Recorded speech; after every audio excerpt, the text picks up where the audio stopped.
I'd encountered the concept of holism before, and I'd thought about it as biological and within a material system. We're all interconnected holistically, instead of consciousness not being really part of it, because it's all just biological cycles and interactions that are essentially mindless. Consciousness is the fundamental sort of outer or maybe inner or both layer, or both layer of it all. So really, it's when you understand holism with this lens of consciousness as fundamental, everything becomes mindful. If mind is beyond the brain and body, I am not just confined to this body in this particular place in this particular time, and then when I die, when I physically die, that's it, I'm gone. You can think about it on a planetary level too. Like, if this earth is not, and this universe, the material universe that we understand, is not the only dimension of reality, it just expands the boundaries of what we are and where we go and the purpose of it all. Like, it actually allows a place for purpose and meaning.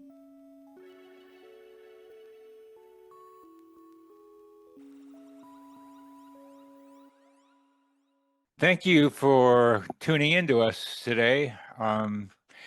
We are so grateful to have you look and hear about what we're talking about on connecting with coincidence, because these ideas are getting increasingly more important that we are discussing here to the future of humanity.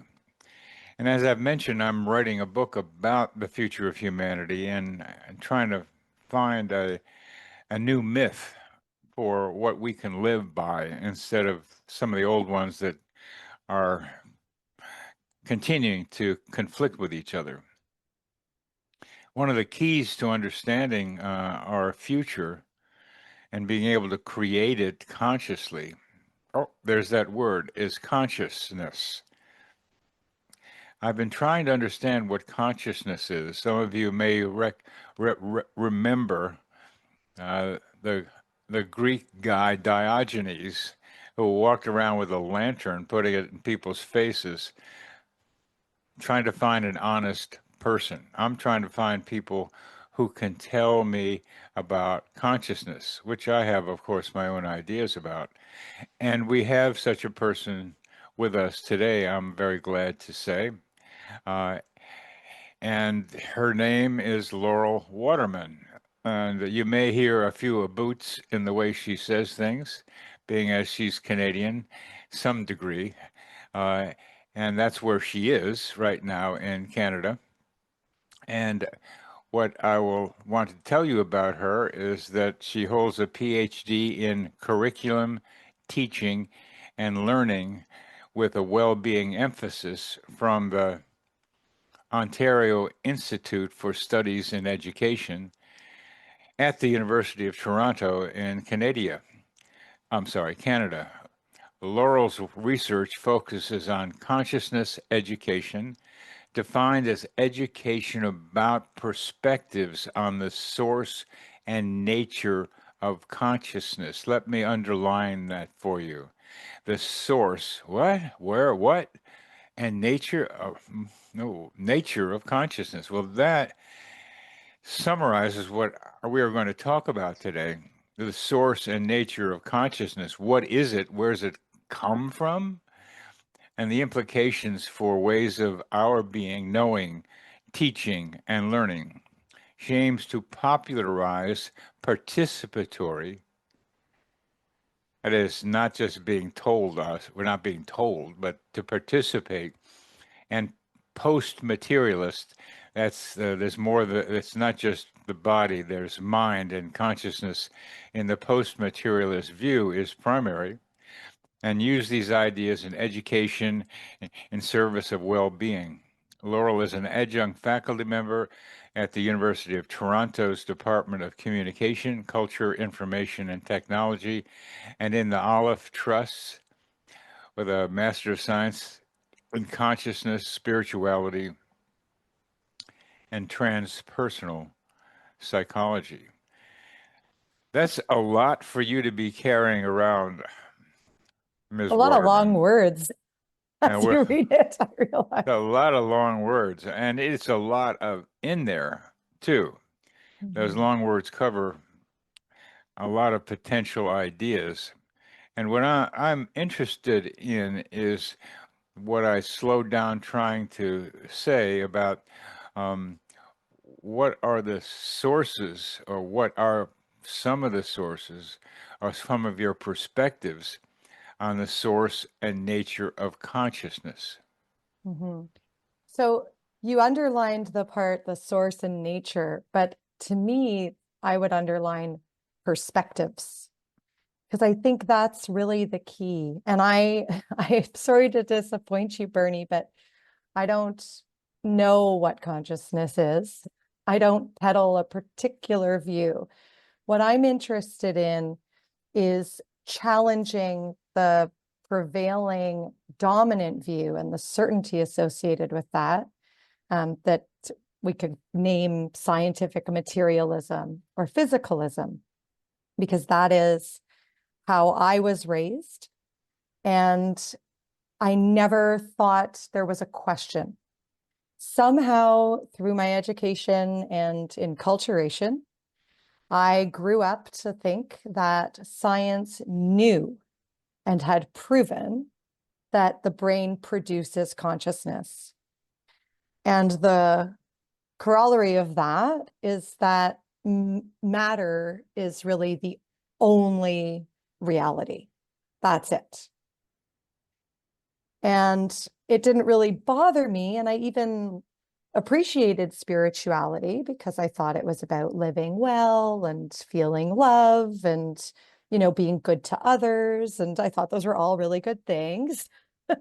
um, but I never thought there could be an afterlife, for example, or experiences of consciousness beyond, our bodies and what we can perceive. Um, so I can talk more about how that changed if you want, just as an entry point. But I, my goal with consciousness education is to help shift the paradigm of consciousness in our teaching so that young people aren't being raised with that false certainty about consciousness and reality. There are a lot of people doing just that. The Organization of Post-Materialist Scientists, for Mhm. example, Mhm. here in Virginia at the Division of Perceptual Studies, Mhm. Ed Kelly has been, among other people, go, no, no, Yeah. no, no. Here's all the data that says there's something Yeah. different going on here. Yeah. Well, I'm past that. Mhm. Um, I we have to be past that. Even though the students need to get past that, which is what you're doing. So Exactly. consciousness education from your perspective is trying to make sure the students, the younger people, don't get caught up in that materialistic way of thinking about things, that matter is the only thing that matters. I Mhm. thought it maybe I'd hear that from you, but I didn't. I've said it before. You have, Um, okay. so I'm right there with you. And part of the challenge of consciousness education is that the data doesn't seem to be enough. No, it isn't. So this is I mean, there's that. Also, we're not teaching it. Like all of that good research that you're talking about, irreducible mind, what, really opened me up to a lot of ideas. Um, the research at DOPS, the reincarnation stuff, near-death experiences. There's a ton of amazing research, Ian's, Dean Radin's work, and all of this. None of it is in school curriculum. No. Right. So that's one piece, right? Yes, the data is not enough, and we're not even teaching the data. Even if it were enough, it's still not in there. Um, but I mean, this was kind of the starting point for my doctoral research was I had experienced this shift in my understanding, transformative learning. And when I reflected on that process, I realized it wasn't only the data, but it did involve learning about the data. Another important piece was having my own direct experiences of anomalies that don't fit the materialist paradigm where consciousness is produced by the brain. So I think direct experiences are critical. Critical.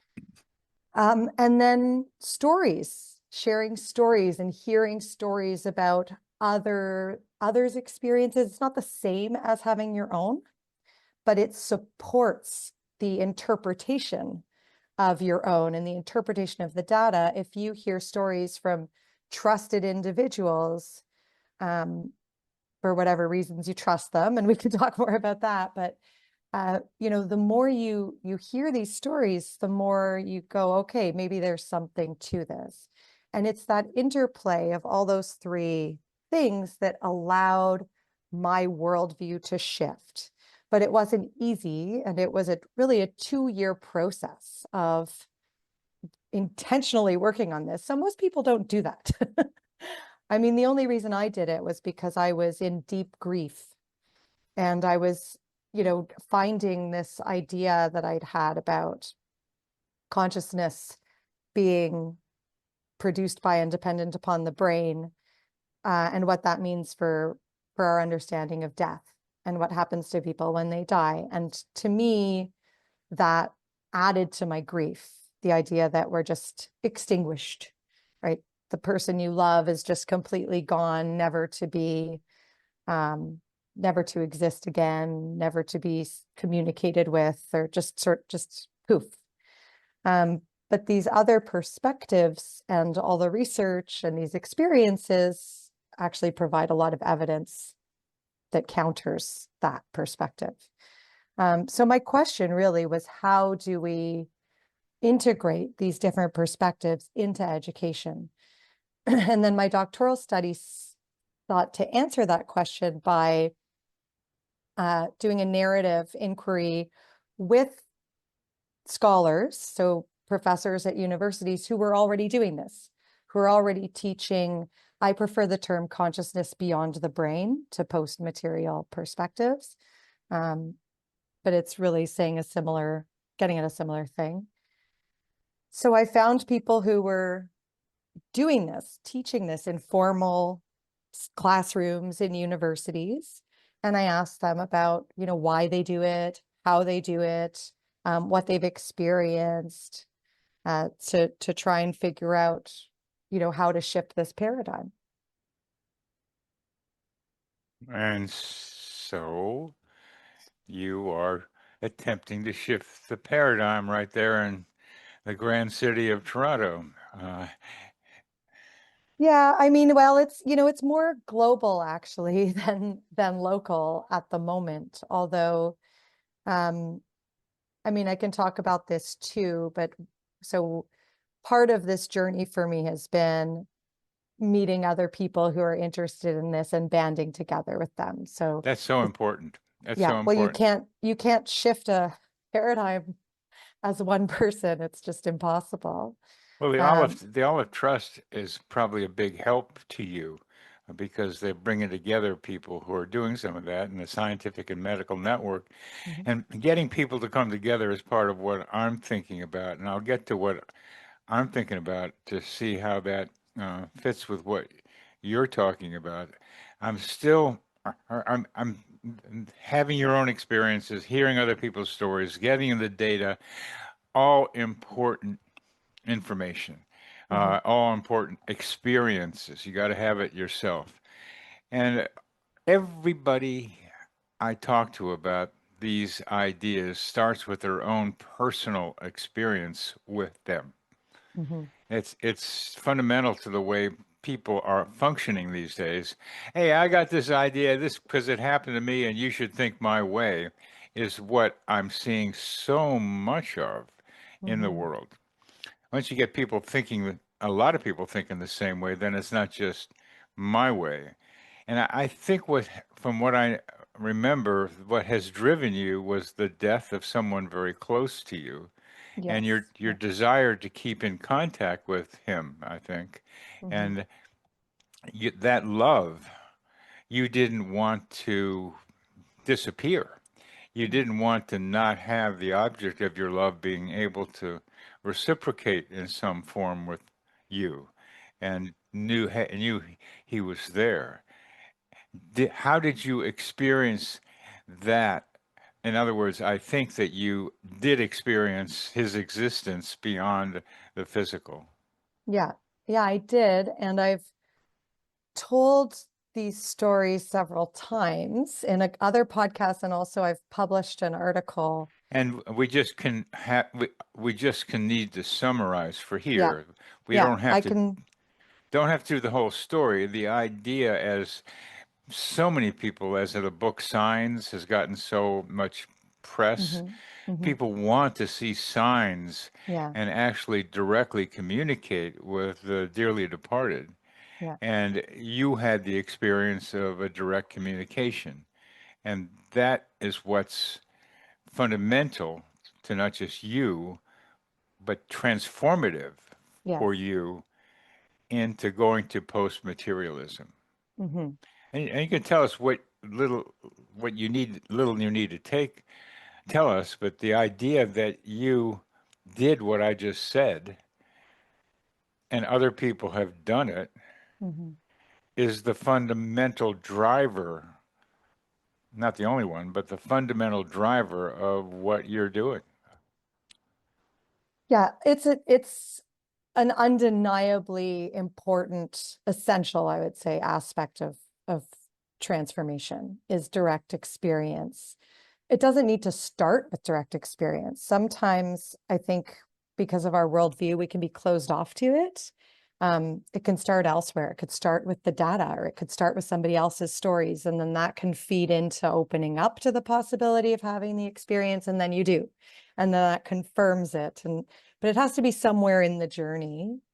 Um, and that's how it was for me. I guess it started with reading about the research into mediumship and going, quadruple blinded experiments. How does that work? And that opened me up to visiting a medium. And then I did eventually have an incredible experience with a trance medium, providing a, a little tidbit of information that was just there was no way to explain it. It was not even, wasn't in my mind. It wasn't known. There was just no way.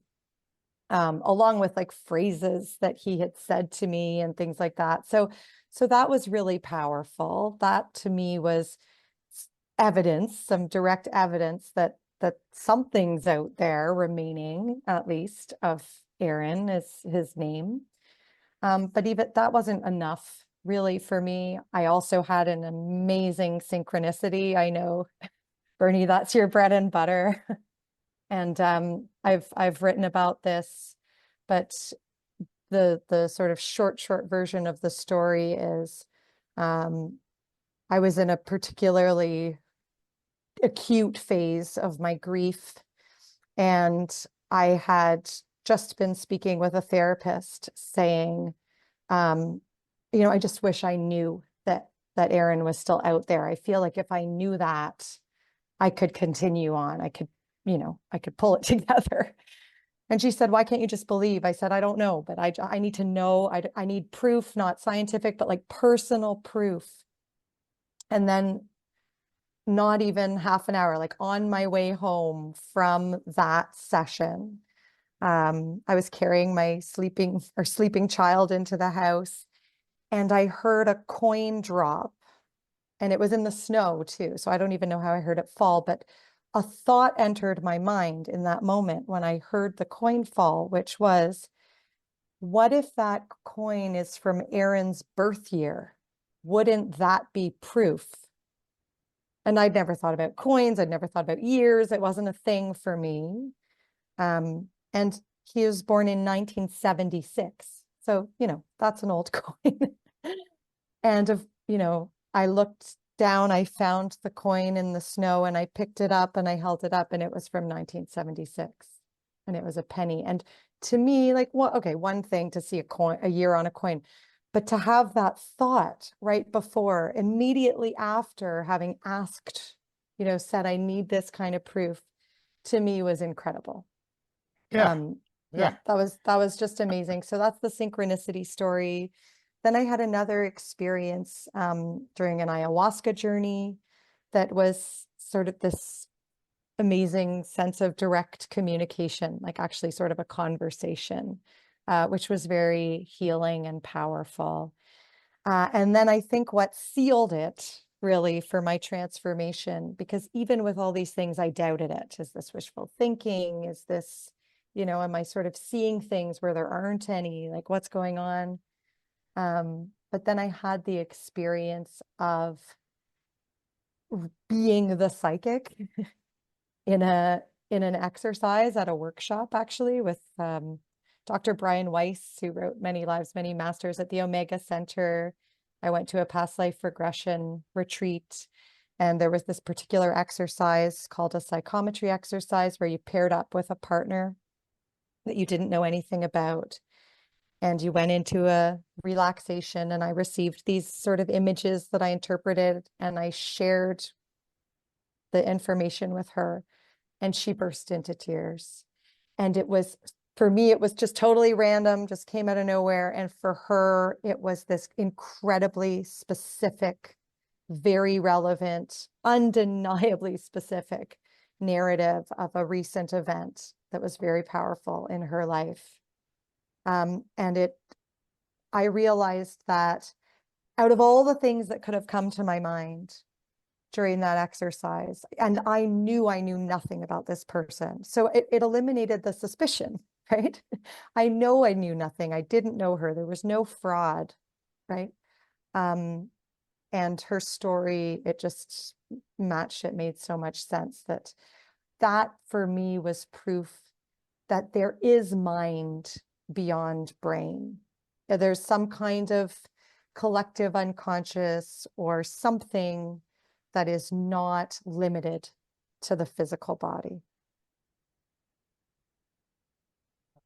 I'm a big telepathic kind of guy. I like telepathy. So the simplest explanation for me is you're picking up information from her, sitting right across from you, and that you're Mhm. open to that. And I mean, that's my way of thinking about it. And the reason that's important, in my way of thinking about it, is I like to ground all these ideas into something that's palpable. And our biomagnetic electrical fields have a lot of information in them. People don't believe that we have these magnetic biofields around us, but we do. And I've picked up information from those fields from somebody and be able to say back to her what was going on. And something she said denied, and then no, oh yeah, I am. That is true. She she didn't make sense to her, but it's it it's so important to me as I listen to stories like that is to give a simpler example than something that's more out there. I'd rather stay with what's here as much as possible, and from what we see here, then keep going, expanding to telepathy at a distance, for example. How might Mhm. that happen? That begins to suggest some kind of shared something that's at not right here. Mm. Well, Well, I'll say that, I'm not going to pretend to know exactly what was yeah, and happening you or the shouldn't, but mechanism. yeah, Um, but the experience for me was not so much that I was receiving information from her per se. 'Cause the prompt was, let whatever information that will be helpful to your partner, come to mind. And that is what it felt like. Because without getting into all the details of the story and yeah. expanding it, and again, people can find it easily. I've written about it and talked about it before. Um, but the strongest thing that came to me was a sense of gratitude from this elderly man towards her. And it was a very vivid scene. It was an elderly Chinese man in a wheelchair, and she was holding his hand and all this stuff. And that gratitude from him towards her was the strongest feeling in all of these scenes and all of this sort of information that I was interpreting.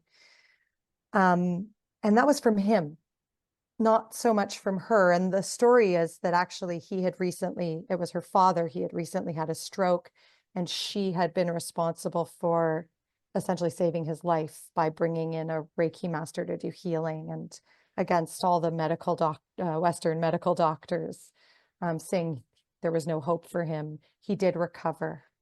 And so Wow. that was the story that she told me after. But before that, it was this really strong gratitude, not just love. Love is more abstract. Gratitude, it was very specific.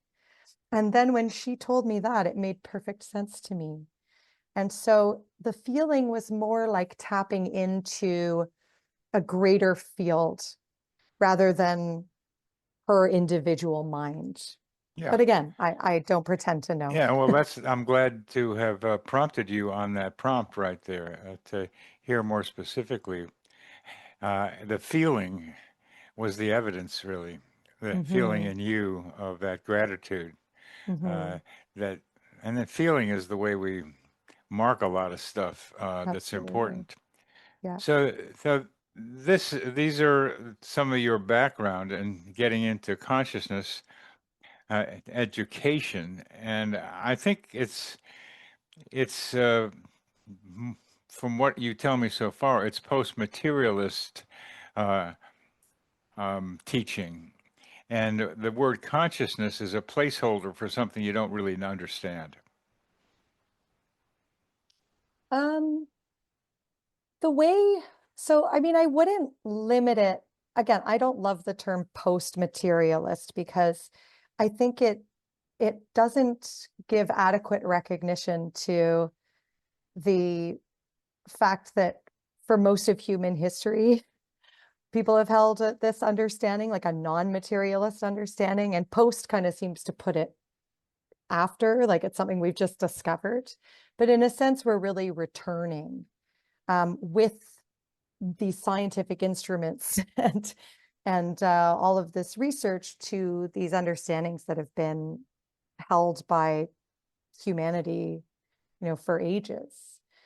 So I prefer, yeah, non-materialist or Well, consciousness beyond the brain. I But very much understand that, and I support that.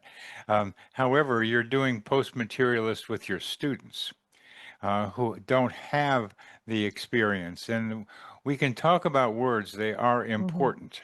mhm, And we needn't do that about post-materialists much here because we've made the distinction fairly well here. mhm, Students versus history. This is returning, but for many students, it's new that they mhm, come back in this materialistic world to to come back to the indigenous other ways of thinking about consciousness. yeah, But it's still what bothers me still is the use of a word, consciousness, as if the speaker knows what they are talking about. mm, And I keep hearing that used, and I need reference. I need to know what the word is referring to. And that's what I'm mm, asking you here. You use the word. mhm, Yes, you don't know what it is, but you have some idea and through your own experience. So I'm asking Laurel Waterman, not trying to say that you know this because you're very modest, you're very scientific, you know the limitations of how you're thinking. I respect that. But somewhere in you, you've got some idea about what that word means to you. yeah. And that's really what I'm asking you about. Yeah, I mean, it's not it's not groundbreaking, Bernie. I mean, the way I use the word consciousness, and it is specific, it's really about that sense of being and awareness. And so that's kind of humdrum. That's how a lot of people in consciousness studies and science think about consciousness. it is different from how the term is used often in education. And I can talk about that if you want. But for me, it's about challenging the assumptions about, where consciousness comes from and what it is. Yeah. Yeah, I got that. I mean, I got that. Where Yeah. does it come from? And Yeah. what you're saying is Well, it's not from the brain. that's it. That's what you're saying. You're That's it. going, bomb, bomb, bomb, it's not from the brain. And I'm saying, That's it. okay. Yeah. But for me, that has been a completely transformative idea. Just that alone, shifting the certainty from thinking that, yeah, we know that it's from the brain to being like, actually, we don't know that. And just that shift, and it may seem small to you. Oh, Maybe it's it's not not. enough. To me, it is small right now because Yeah. I've been through too much of this already. Yeah. But And it opens up, and you have to start with education. You have to start where people I are. understand what you're doing. I understand what you're saying. Uh, for me to hear you say this is consciousness education sounds like it's education about consciousness. Mhm. It really, to be specific, it's education about how the brain does not create consciousness. I wouldn't say it's about how the brain does not produce consciousness. It's about perspectives that challenge that That idea. challenges, yeah, that thank you. Yeah, that challenge the idea that the brain produces consciousness. And what are those perspectives? What is the evidence for them? What are the cultures? What do I believe? What do I experience? So if you like, I can talk more about what I've found like on this journey so far, because I'm 5 or 6 years into researching essentially what consciousness education is, and sort of different elements of it. So I can talk more about that to give Well, you a rounder sense. if that's all we can do, well, let's do that. And I say that's all that we can do because I know there's much more beyond what you're saying, what you're teaching, and how you got to the three elements basically about how you want to educate people with the data, with personal experience, with hearing other people's stories. These are all fundamentals to help people get away from the idea that the brain is the source of consciousness. There's something more going on, says Laurel Waterman to her students.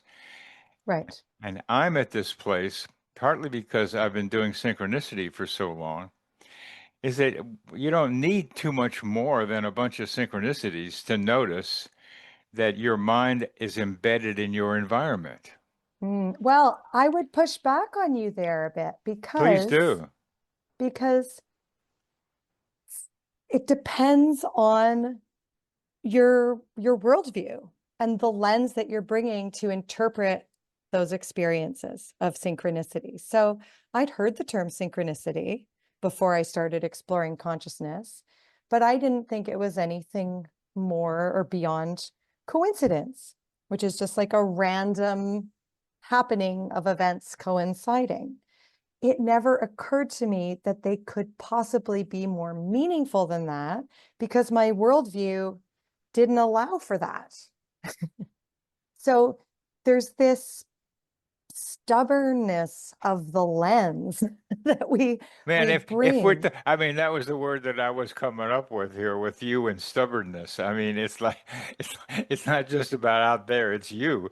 And there's a there is a Taurus-like activity that I am running into right here. That I'm a Libra, but it's not just me. This is the thing. It's a lot of people, and whether they recognize it or not, it's a lot of people. it's It's there. a Yeah. lot of people. And what you're trying to do is get to people to say there's more than just randomness to synchronicity, for example, Mhm. or there's more going on here, and you're being able to teach them how to do Mhm. that. how to recognize that. But you have to make them open to the possibility that they are willing, so they're willing to be open to the possibility that there might be something different. How many psychiatrists does it take to change a light bulb? Only one.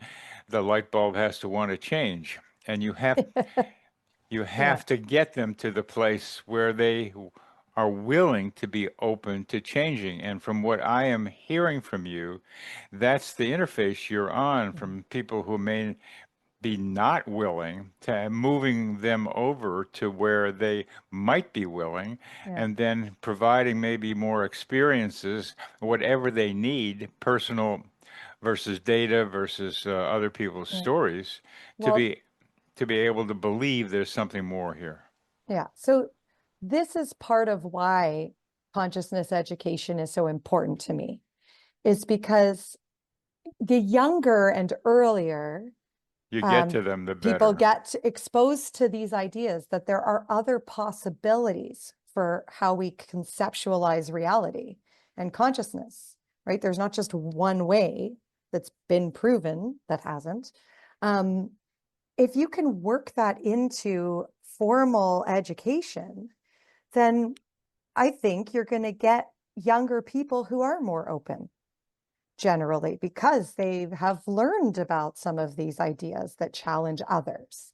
And it I think the reason we get so closed-minded about it is partly because this is not in our education system. Agreed. So we're teaching this really an outdated, Agreed. unproven view of reality. So then the question I get all the time, this is where I get to with a lot of presentations, and people go, okay, great. So how do we do it? How do you bring this stuff into education and into schooling? And that's what my dissertation was about. And that's really what the consciousness education project more broadly is about kind of the nuts and bolts of actually how educators are doing this and what challenges do they face. And, this is the problem that we're trying to solve. So I can share some of my ideas on that because that sort of initial framework of direct experience, stories of experience, and the data, which you can think of as first person, second person, third person, which is sort of this integral weave. Um, that was what I came to before I started my research. That was just based on my own journey. And then, so I was kind of testing that. I was carrying that as I did this study.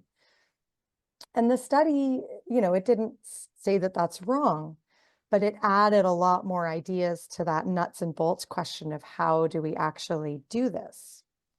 So I can talk a little bit about those findings if you're interested. I'm not that interested. Okay, that's What fine. and I'm glad to hear it, because these nuts and bolts are very, very important for the education of younger people.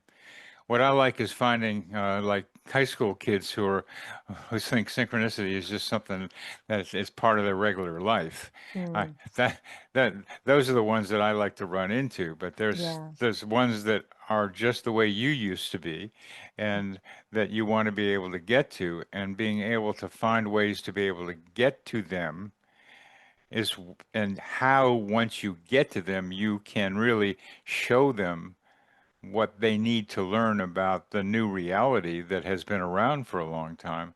That's very, very important work that you're doing. Mhm. I deeply respect it, going into schools and trying to be able to say, hey, you're not teaching them something they need to know. And that needs to happen. I'm kind of on this other place that's happened in my experience and the people that I hang around with. So it's kind of like, okay, that's the way it is. So how can my is education too? It's how can we learn to use this broadened way of understanding reality that we have in us, this capacity for our own consciousness, Mhm. which leads me to a question that I wonder, do you incorporate what I'm about to say in what you're teaching? Is that each of us, human beings walking around, have a little bit of consciousness in our own mind brains, which I call the self observer, the ability to observe oneself. That's a place to begin to understand consciousness by your own experience of this ability to watch your own mind. What role does that play in your education? Yeah, thank you. It's a big one, actually. And so, I mean, so far I've been talking about one question, which is like how to bring this into education, these ideas. But the other question I've been holding the whole time is what do these ideas mean for how we educate, how we teach and learn? And one of the ways that my research participants talked about bringing the idea of consciousness in, there were three main ways, and you're not interested in it, so I won't get too much into it. But one was the scientific data, Yeah, right, including that. One was about culture, so becoming aware of the sort of worldview that you've been enculturated very by, and important, very looking at important. that critically and bringing in alternatives. I had Indigenous scholars in my study, and they talked a lot about worldview and culture as an important piece. Yep. But then to speak to what you were just asking about, that sort of who am I? Who is the I that watches the thoughts? That I've heard Rupert Spira say that, I think, and that kind of idea of the experience of consciousness and the phenomenology of certain experiences like instinct, like gut instinct or intuition or creativity or um, love, and these feelings and experiences that we have as conscious individuals, those can be a way to explore these ideas about consciousness Oh beyond yeah. the brain. Oh yeah. Yeah. Oh yeah. What I'm asking about is is actually studying the capacity to observe, Mm, not just that it can, in all the ways you just described, love and creativity. You can see in you, but I'm saying the thing itself, this collective, this self-observer, I mean, this hmm personal self-observer, that is where I think consciousness can begin to be studied mm, when we look at what this thing is. mm.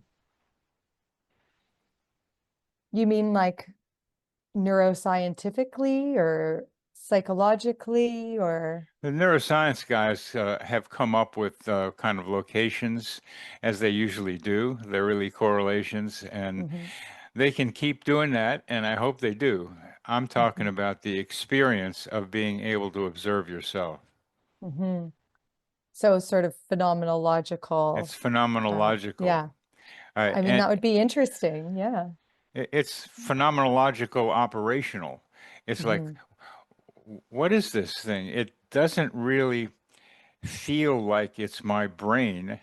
It feels like it's something outside of it. When people talk about awareness, what they're talking about is the ability to be aware. Trouble with hmm awareness as it's currently used is it doesn't have an object. It's used as a noun without an object Yes. often. And Yeah. aware is means the capacity to be aware. And hmm the self observer is the capacity to be aware of what's going on around you. So it's awareness, but it's focused on something in particular that is happening within and without or around you, and both. So that's what the phenomenology of the self observer is, what I've been paying a lot of attention to. Mm. Yeah. Fascinating. I mean, I can't say that I've used that language or Yeah, studied that, but I think it's absolutely relevant. I think you're indirectly talking about it is why I Yeah. bring it up. Yeah. You're talking about a conscious capacity Yeah. that we all have. Yes. And so just to make it more fun, since you have a like your mind may be open to different ideas. It is and it isn't, because the critical heart of your mind is pretty fascinating too, as I talk about this. And I respect that because we need people who are doing that. But I am developed the idea of a meta self-observer. Yeah, That that's what, as you were saying it, the word meta was coming into Oh, my mind. So I wonderful, was wonderful. picking it up already. That's good that we're doing it then. That's called resonance. And you're right there with me. So Yeah. the meta self-observer observes the self-observer in Hmm. operation and can Hmm. alter it when you see how it Hmm. operates. But you have to see how it operates. Yeah. And then you can begin to track maybe how you might change it, and that might change the way you see what you're doing. And I'm not trying to, I strongly embrace your attention to worldviews, because that has everything to do with how people interpret coincidences, among other things. Hmm. You were a probabilistic kind of person before you got into this other stuff. Yeah, Hmm. and there's I've loved interviewing the statisticians uh, about this and trying to find the holes in what they're talking about. And I can find some every once in a while. It's all probability, and they use lotteries and they make up stories and they have their ways of making sure it fits their paradigm. That's right. It's there, and you're so right about that. It's fundamental to any education is to shift the paradigm, and the shifting the paradigm that I'm talking with you about is the collect is self-observer. And just to take it two steps further, Laurel, I believe we have the conception of the I'm having the conception of the collective human organism, in which each of us is a cell in this collective human organism, and each of us has a function, something to contribute that's unique to our capacities, but it also needs to be integrated with how the whole thing is operating. And that's a whole another thing. Among what this collective human organism has is a collective self-observer. So Mm. I'm trying to be able to conceptualize the analog in humanity that each of us has individually. I'll stop there. Yeah. Well, when you speak about that, I think about the concept of holism, right? And again, I'd encountered the concept of holism before, and I'd thought about it as biological and within a material system. We're all interconnected holistically. But when you take a different perspective on consciousness, um, it expands what holism means, Uh, at least for me, and to a how does much, it expand what holism means? well, instead of consciousness not being really part of it, because it's all just biological cycles and interactions that are essentially mindless. Consciousness is the fundamental sort of outer or maybe inner Or both? layer, or both layer of it all. So really it's when you understand holism with this lens of consciousness as fundamental, everything becomes mindful. Well, please go into more detail about that. Well, I think it expands the boundaries of our existence, both individually and collectively. So, my experience, if mind is beyond the brain and body, I am not just confined to this body in this particular place in this particular time. And then when I die, when I physically die, that's it, I'm gone. You can think about it on a planetary level too. Like, um, if this earth is not, and this universe, the material universe that we understand, is not the only dimension of reality, it just expands the boundaries of what we are and where we go and the purpose of it all. Like, it actually allows a place for purpose and meaning. Yeah, Whereas yeah. when it's just an accidental random collision of mindless particles, there really is no purpose or meaning. It's And just that's so happens important. to be. That's so important for humanity and each of us to have some sense of purpose. I mean, why that is, we can argue about, but it's the prefrontal cortex that keeps doing the future, is the simple way I'll think about it as a metaphor for our need for purpose. And then, what do we mean by meaning is one of my favorite questions. What's the Mhm. meaning of meaning? And I've tried to be able to write about that too, but purpose is fundamental to what we mean by meaning for us. So how does the holism view that you just described influence your sense of purpose? Well, I think it has to do with coming to understand our fundamental interconnectedness, and and that there's a yearning to learn. I mean, I guess I go with sort of the sort of spiritual or philosophical idea that we are perspectives of the one, trying to understand and know itself. Oh yeah, And if that's a big one. and if you think of this one, this, whole being as having the property of love at its core, Yeah, then I imagine the purpose of our existence, at least in this physical dimension, is to learn about love through being separated. Because how can the one know itself as one, right? That's why it sort of has this illusion of separation, to learn what love really is. you know that is a common trope these days. I'll call it a Yes, it trope. is. Um, Yeah, yeah. And I'm the same kind of guy with like Diogenes with the lantern. I said, how do you Mhm. know the one wants to get to know itself through us? We don't know that. No, we don't know that, but a lot of experiences that people report that are kind of, you can call them transcendent or Uh-huh. mystical or spiritual experiences, do a lot of them do tend to share that feeling. And Yeah. I've been fortunate enough to have one or two myself, Yeah. where there is this rush of this feeling of love that feels Real. transcendent. Like Yeah. And it's transcended. Yeah. yeah, It's it's beyond. So there's something to it. I there's mean, oh there's all you need is love, baby. I mean, love is all there is. I mean, it's love is a many splendored thing. It's like a lot of there's loves all around, and then a lot of people experience this transcendent love. mhm, People with near-death experiences not uncommonly experience it, but ayahuasca, all kinds of ways to get there. mhm. That doesn't mean to me yet that that means that this is the way the one is trying to get to know itself.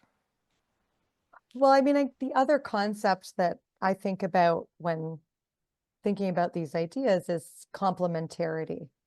Like, in order to understand something, you can only understand it really in relation to an opposing force or what it's not. That's right. And so that's why it's not just all love.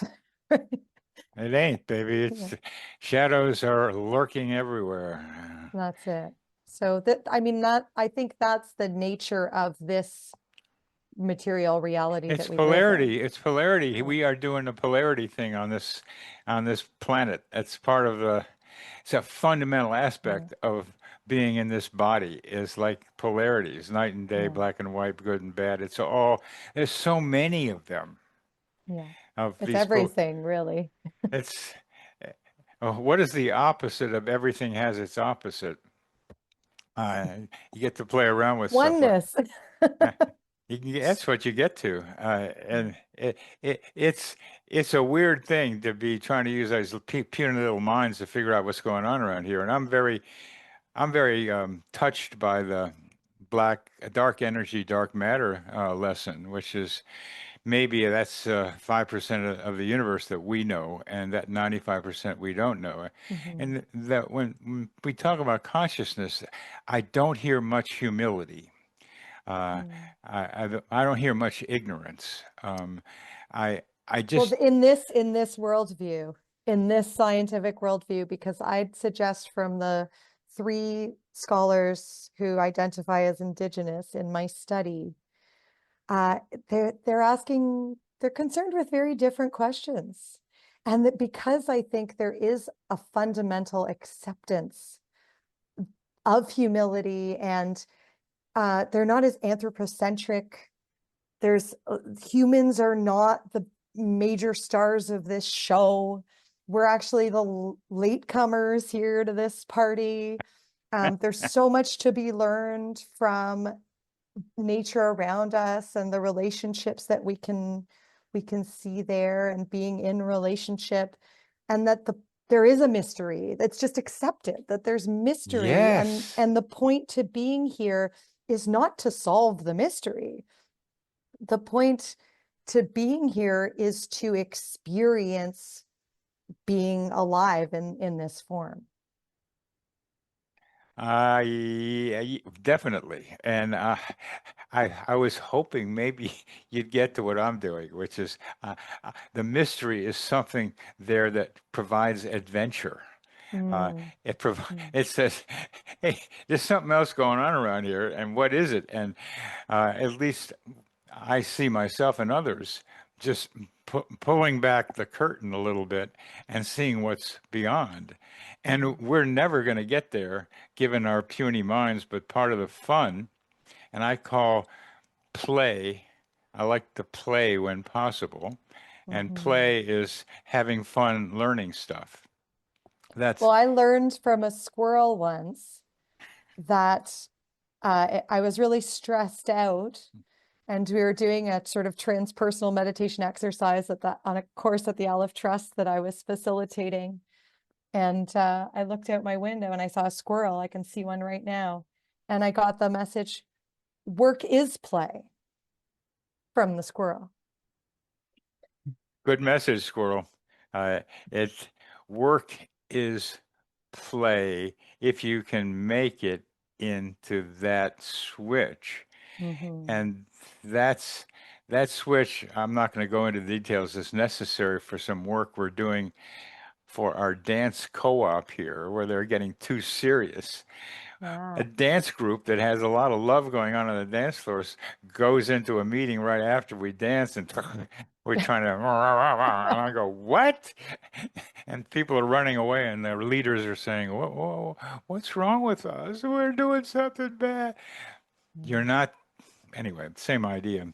Uh, it's the play is so important. That's what we learn from kids. Squirrel, squirrels are squirrely, man. They do all kinds of funny things. And I'm very glad to hear that squirrel taught you that. And it's something you keep being able to learn. Mhm. It's that's where we begin to understand the mystery a Mhm. little bit more and finding a little more mystery, putting a little more light out there and say, hey, look at that. And my light is synchronicity happens all the time. People, not all the time, but pretty regularly.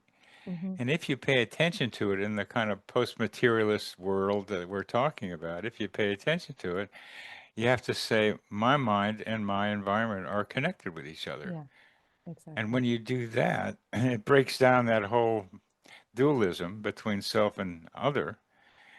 And that's why it's so fascinating to me. Maybe you can tell me as we come near the end why synchronicity isn't more formally part of consciousness education. Well, I mean, I think it is. The problem is that consciousness education isn't formally part of schooling yet. But it is a part of it. It's one, as I said before, once you shift your frame of reference and your paradigm, where actually these synchronicities become more than meaningless coincidence and actually become meaningful, then they become something that you can actually work with something that you can sort of trust and call upon to help you and guide you and support you, and have this sense that, yeah, you're not alone, that you are connected, that you are being supported in the work that you're doing. And I've found that on this entire journey. We could have a whole other hour talking about all the synchronicities I've experienced through Uh, my th- work and my healing. well, So, as we need to be able to stop in a minute, that what you just said right here at the end is what I am trying to be able to get out into the world. mhm, Not NDEs, not ayahuasca, all helpful, but the daily, regular, repeated, under the right circumstances, which I can define. These things can be very helpful. They can also yes, be squirrely too. They can also, you have to be discriminating. that's So true. some of them mess you up, and some of Mhm, them are great now and terrible later, and sometimes terrible now and great later. And that's all stuff I've tried to write about in my mhm, Meaningful Coincidence book. And it's right there. We don't have to go only to these very revealing, life-changing experiences, but just right here in front of us, if we pay attention, using our conscious capacity, the self-observer, to mhm, be curious, to notice, and to wonder about some of these squirrely things that are happening with us and around us and with other people. That too is a way of expanding awareness of consciousness and what we are meaning by it, mean with it, in a fundamental way, which you have alluded to or said directly. We're all connected. yeah, We're all part of the same fabric. yeah, yeah. And we, once you're aware of that, you're also powerful. Like, you can also ask for these things and bring them into being too. It's quite a trip. That's, hey, baby, it's quite a trip. I'm glad to have you refer back to the old days in San Francisco. Hey, what a trip, man. Okay. I was there back then, so in the Oh, late I'm 60s. envious. I think I was born in the wrong decade, but yeah. Well, I got I walked into that pop-up culture and was a part-time hippie while doing my psychiatric residency. So Mm, it strongly influenced my own desire to make the world better because that's all we had in there. It was like mhm, the feeling of love and connection and support. And it can be better, as Jerry Garcia of the Grateful Dead was able to articulate in some of the other ones. So it, we have a world to help transform, and you're part of that. And you are helping the younger people do it. And I deeply respect and admire what you're doing and how you think, even though I don't like it, because you're so like this, which I respect, because Pisces like me need minds like that. So it's like it's a it's a very good thing to be able to experience Laurel Waterman today. So thank you very much for being thank you very with much. me Thank today. you. Thanks so much. It's been a real pleasure talking to you. Thank you.